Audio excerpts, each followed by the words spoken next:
Step 2, to check if your tinnitus means hearing loss, get a hearing test. You can ask your doctor for a referral to an audiologist, and then you'll be sure that the quality of the hearing test is good. Or you can find one yourself. Now, even if you can't change the state of your hearing anymore, so if you have hearing loss, you can't repair that, it's still important to know where you stand. Make sure you don't walk into the first random hearing store in your street, but verify that you are checked using a professional soundproof cabin like the one you see in this image.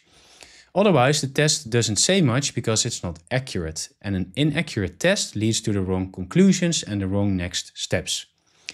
So you will sit in this cabin and hear a series of beeps with varying frequencies and loudness levels, and every time you hear a beep, you click a button, and that's how the audiologist determines your hearing loss at different frequencies.